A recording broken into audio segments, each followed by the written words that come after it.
And we did not for one moment believe that unity in and of itself will solve our problems. What we believe that unity will make our voices as Africans to be respected.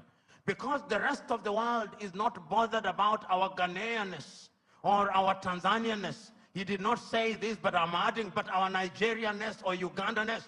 The rest of the world only knows about Africa. The time is now. Our generation fought the colonialists and brought what we thought was independence, but they gave us the crown without the jewels. But of all the sins that we have committed, there is a single sin that we must never commit: the sin of giving up, the sin of despair. And each one of us must remember that we have a role to play. We have a role to play because if the ocean is to exist, the droplets must be good. If the forest is to exist, the trees must be good.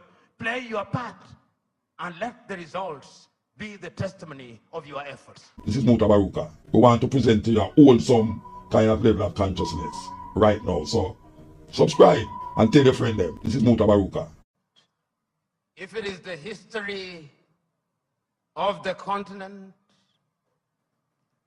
slavery that has been mentioned, if it is colonization that has been spoken to, if it is neo-colonization that has been spoken to, if it is in describing the continent of Africa as having been divided so very arbitrarily in Berlin in 1884 and 1885, that has been spoken to.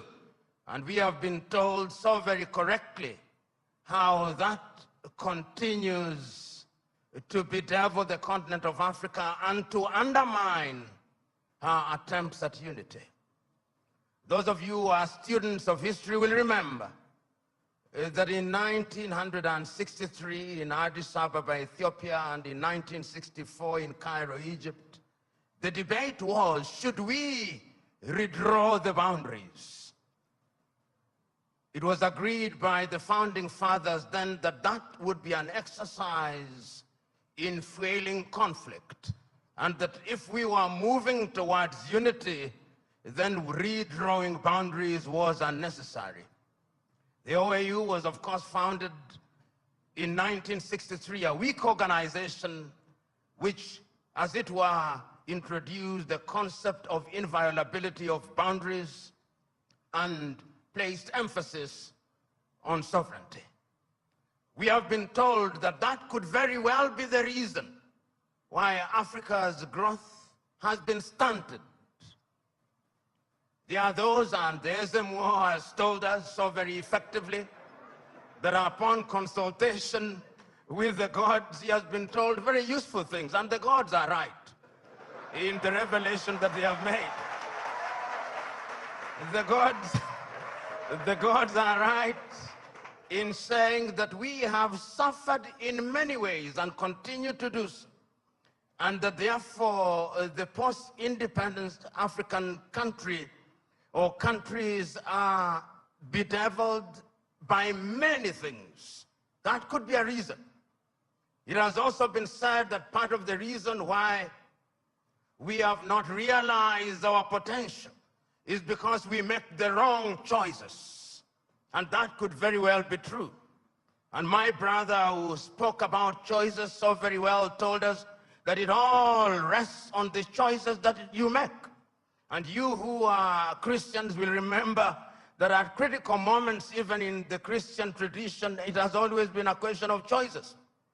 If you read the book of 1 Kings at chapter 18, when there is conflict in that little place called Israel, Elijah summons them and says, choose you now. If Baal is God, bring the 450 disciples of Baal and the 400 of Asherah who dined with Jezebel. And if God is God, let him be worshipped. If Baal is Baal, let him be worshipped. Perhaps that is the reason why we are where we are. We never make the right choices. We choose Baal when we should be choosing God. There are those who have said possibly, and you see this choice if you read the book of Joshua chapter 24, when he calls the Israelites and tells them, choose you now. Do you want to worship the gods You whom are your listening to the ancestors Black Radar worshipped YouTube before they channel. crossed the river, Hit that or the subscribe gods button and of the keep listening. Amorites in whose land you dwell. As for me and my house, we shall serve the Lord. Perhaps we are not serving the gods, and that the gods are angry. And in the anger, they continue to visit pain upon us. So there is a sense in which all and many things have been talked about. But Africa sometimes judges ourselves very harshly and with a jaundiced sense of history. The post-colonial African state, the oldest post-colonial African state is Ghana, 66 years only. Nigeria, 63 years only. And we often forget these very important and immortal words of John Henry Clark when he said that all African countries, upon regaining independence, started to conduct their affairs on the basis of systems of governments that were borrowed from Europe, and that none of them will ever succeed on the basis of borrowed systems. And as if he were a Jewish prophet, he is being proven right on a daily basis. Because whenever we in the African countries think that we have identified the problem and that we have identified the antidote, when we apply the antidote, new wounds appear. That has been the state of Africa, and that continues to be our state. And therefore, when we judge Africa, we must ask ourselves, from whose lens are we judging Africa? When in 1965, the Osagyefo Kwame Nkrumah wrote the book Neo-Colonialism, the Last Stage of Imperialism, and the Most Dangerous, he was right, and he was overthrown for it, because the colonizer left but never left. And if you have any doubt, see what is happening in Niger, in Guinea, in Burkina Faso, in Mali. They are alive and well. And Africa remains the only continent in the world that is still referred to as Francophone, Anglophone, Lusophone, and now we are beginning to even call it Russophone and Sinophone and Indophone. There is a sense in which we must never forget this, so that when we are judging Africa, we ought to judge her on the basis and upon the realization that the headwinds that stand on our path are numerous, and that there is no shortage of fifth columnists within our ranks. The SMO spoke, and if the SMO were to speak a little longer, he would have reminded you of what Chinua Achebe said in Things Fall Apart, that they came and put the things that held us together, and we can no longer reason as one. And he said, we may have sent the white man away, but what about our brothers whose minds they have infected and infested? And there is no shortage of them. So Africa can and will arise. And if you look at the continent of Africa, she has always been conscious of the need to do right things. And if you look at the continent since 1963, and I can remember this so very vividly, I can remember Kwame Nkrumah in 1957 on the 6th of March saying, the freedom of Ghana means nothing if the rest of Africa is not free. He says the same thing in 1958. He repeats the same thing in 1960 in Casablanca, Morocco. He repeats it again on 25th of May, 1963 in Addis Ababa, Ethiopia, where he tells the 32 heads of states gathered there, we must live here with one army. We must live here with one currency. We must live here with one foreign policy coordinated. And I even suggest that we can have a capital, and I suggest Bangui in Central African Republic because it is the most central. But we listen to him not. After that, of course, we have had our gains. Under the aegis of the OAU, Africa was able to eliminate apartheid South Africa. Under the aegis of the OAU, Africa was able to chase away the Portuguese in Cabo Verde, in Angola, in Mozambique, in Guinea-Bissau.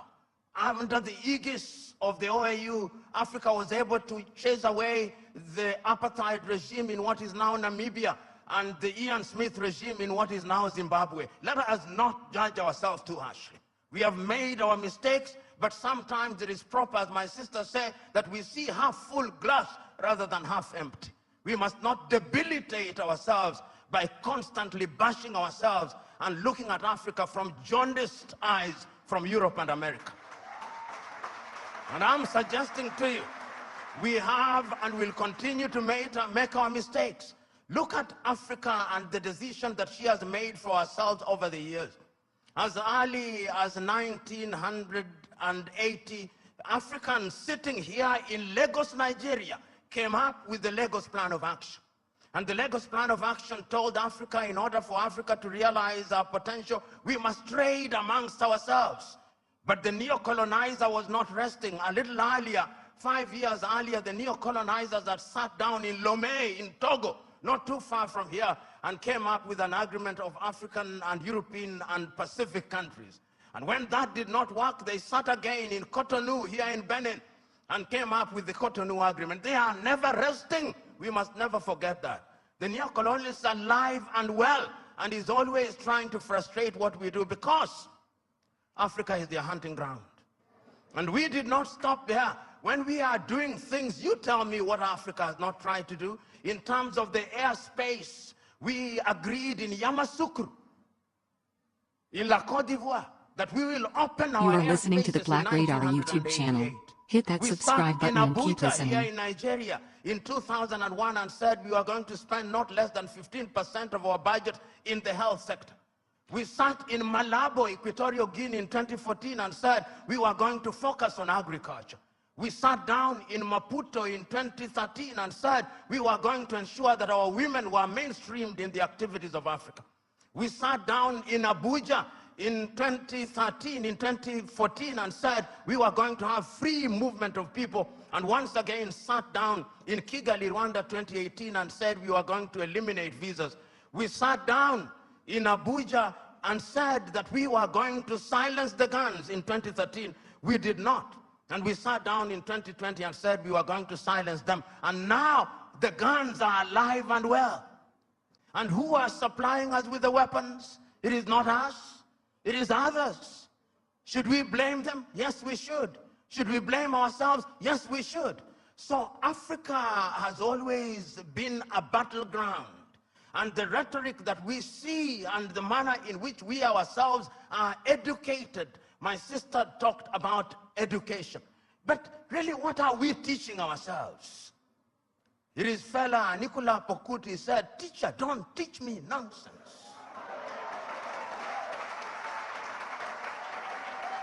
And I'm suggesting to us that most of us, including most of us who are here, we are so very thoroughly miseducated that what we must do is to unlearn the burden that we have in our mind.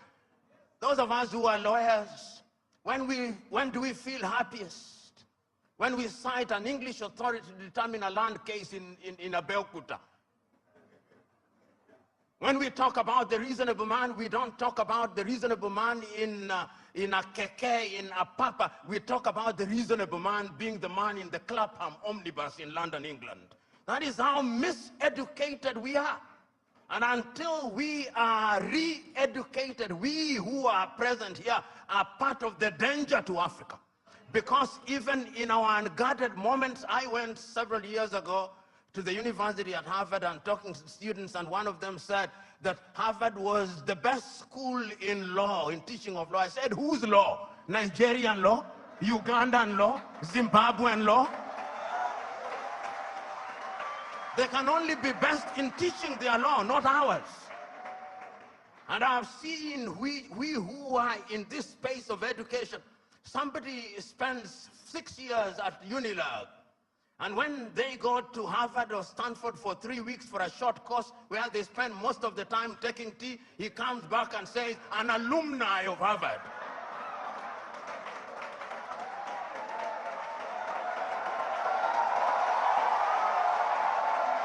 So the time is now. You are listening to the Black Radar YouTube channel. The time Hit is that now subscribe to button and begin keep listening. re-educating ourselves. The time is now to exercise the ghost of low self-esteem. You know, Africa has many things. We have talked about our mineral resources. We've talked about our arable land. We have talked about many things, but from where I sit, the greatest African resource is the human resource. You know, Africa has been so wronged by other civilizations. We were the enablers of the first industrial revolution. When our ancestors were taken to work in the farms in Europe, we enabled that revolution. Right now, we are enabling the fourth industrial revolution and the fifth industrial revolution. That is why they have talent visas, because they are taking our talent. If it is not nurses, it is our IT gurus. If it is not our IT gurus, it is our engineers. And we are gleefully letting them away. I see our heads of state saying, we have signed a contract to take our workers to Saudi Arabia, modern day slavery.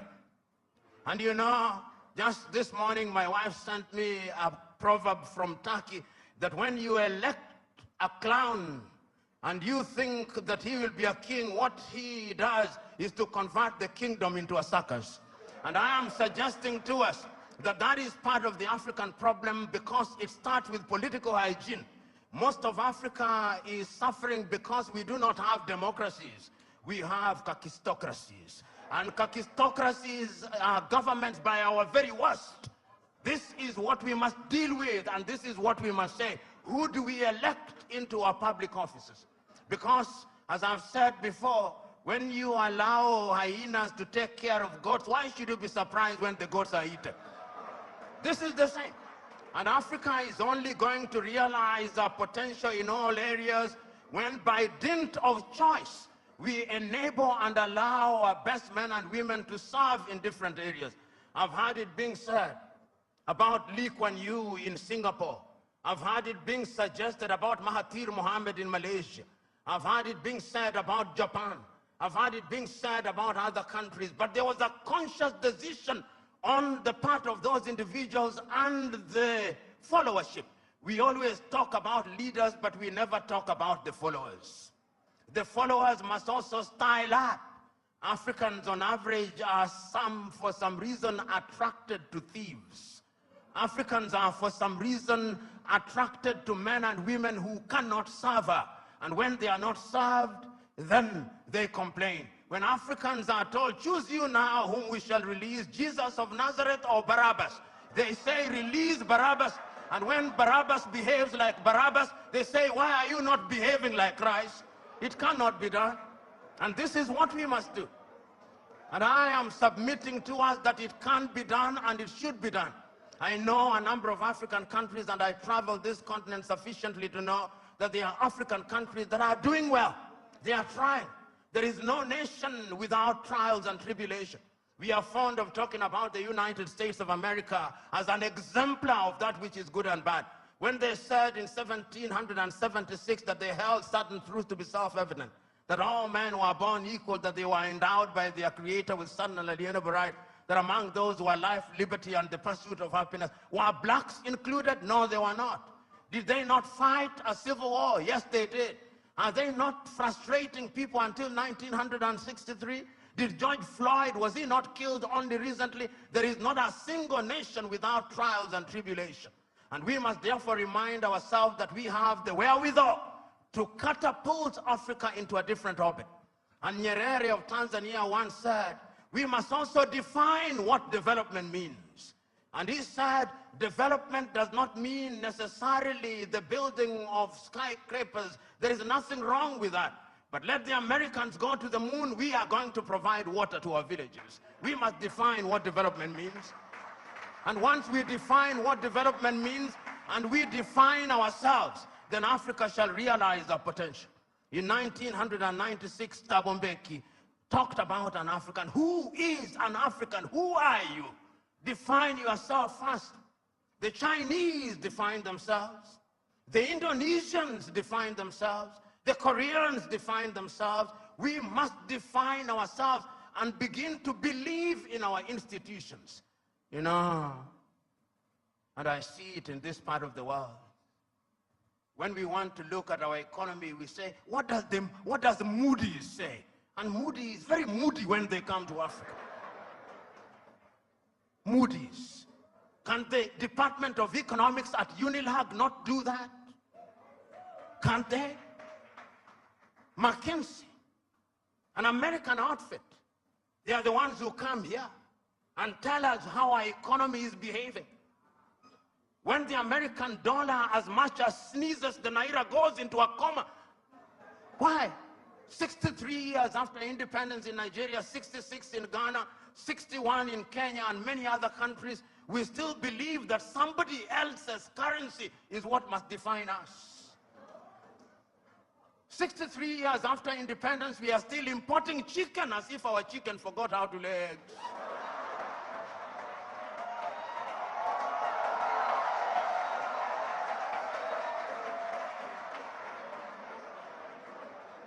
The time is now for Africa to ask fundamental questions. Because if you ask the wrong questions, you'll get the wrong answers. And I'm suggesting to us that Africa is already asking those questions. You know, in the year 2013, African heads of states and government sat in Addis Ababa, Ethiopia.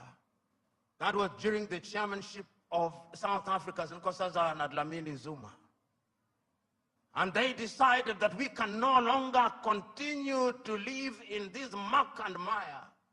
Africa must know progress. And they came up with Africa Agenda 2063. My sister spoke to it so very ably and eloquently and passionately. What we don't say is that during that week, Nkosazana and Dlamini Zuma wrote an apology letter to Kwame Nkrumah, telling Kwame, we apologize. What we are doing now, you saw in 1963. A house divided against itself cannot stand. Now we are living through Africa Agenda 2063. We are living through the Sustainable Development Goals. And I'm not a Jewish prophet nor related to one, but I can confirm to you we will not fulfill any one of them. You cannot, in the nature of things, engage the reverse gear and then think you'll reach your destination. You cannot. And that is what most African countries have done. So the time is now, as the cliche goes, when you are in a hole, you stop digging. And Africa must stop digging. And if we stop digging and we look at what we have, Africa Continental Free Trade Area says that we are going to trade amongst ourselves. In the world, Africa trades ourselves at best at 20%. Europe at about 70%, North America possibly 65%, Asia now going to 60%, Latin America going to 55%, Africa 20%. What must we do? We must stop certain things that stand in our way. Conflict. Look at Africa as I speak to you. Look at Sudan. For the last 2 months, there is no economic activity in Sudan. They are destroying what they once built. Even if you wanted to trade, who do you trade with? Generating as at now 2.5 million refugees. I do not hear the voices of African leaders, no. Their silence is eloquent. And when they speak mutedly in sanitized languages, and people are dying. Children who ought to be vaccinated in Sudan are not getting vaccinated. Here in your neighborhood in Cameroon, children have not gone to school for the last many years. Conflict. In northern Mali, the country is divided de facto into two. In the Democratic Republic of Congo, 120 armed groups, yet it is the busiest airspace in the continent of Africa. Minerals are being taken away to Europe and America. Central African Republic, the same. Libya, the same. Several months ago, I wrote to the chair of the African Union and all African heads of states and said, convene a meeting with only one agenda item. What can we do to save Africa from this slide? Only 4 replied. That is the state of the continent of Africa. We must deal with the basic things. We must solve conflict. We must change our governance. Because if we don't deal with the question of governance, we are going nowhere. Africa has become a continent where after every election there is conflict, because the pursuit of power is a cutthroat competition where throats are actually cut. And when the SMO was here and he consulted the oracles, he discovered that we have a problem in that direction. And that the sooner we resolve that, the safer we will be. Africa can rise and Africa will rise. But it's not going to rise by prayer and fasting. We must pray and fast, but it will not happen. Because the last time I checked, even those of you are believers, when Abraham was taken from Ur of the Chaldeans and given Canaan, it was not on a silver platter. He had to fight the Canaanites. He had to fight the Philistines. That is the nature of divine instruction. Go ye and subdue the world by the sweat of thy brow. The kitchen where they make manna was closed. Manna will no longer come, because you must now make your manna. And it is our duty, therefore, as Africans, to begin to rethink the younger generation. You know, there is a saying in Chichewa in Malawi that more precious than our children are our children's children. So when we are doing these things, we must remind ourselves that we are doing for this generation and generations yet to be born. When my good sister was speaking, she started in 1969 about the education. We were alive. Then you came to the year 2023 and we are alive. But when you came to the year 2077, knowing as we do that we are not immortal, we shall be assumed into heaven. Some of you who will be alive, you'll be old and possibly stupid and not very useful to anybody. This is why we say it is intergenerational. So, brethren, what we must now do is to ask ourselves, then what do we do? Beyond the rhetoric, what do we do? And what is beautiful in Africa now, not only in the continent of Africa, is that there is a consciousness.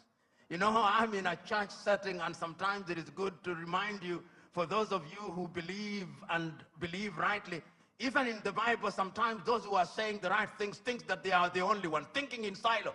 You remember Elijah going and saying, but Lord, I'm the only one who has not bowed to Baal. He was told, no, there are 7,000 others. And as I travel across Africa, there are 7,000 others. Today, I've seen many of them. Today, I've had the honor and privilege of listening to many of them. You are listening to the One Black Radar enlightened YouTube more channel. than the other. Hit that subscribe button and keep One more listening. passionate than the other, talking about what we can do, and talking about the place of Nigeria in that space. Times without number, I've talked about Nigeria and reminded Nigerians that the day you become great, that is the day Africa becomes great. When I hear in Nigeria economists and politicians telling me that the GDP of Nigeria is 500 billion United States dollars, and that therefore it is the biggest economy in the world, I am reminded of the words of Yoweri Kaguta Museveni, my friend, when he says, in a debate between dwarfs, what is the value of one dwarf saying I'm taller than the other dwarfs?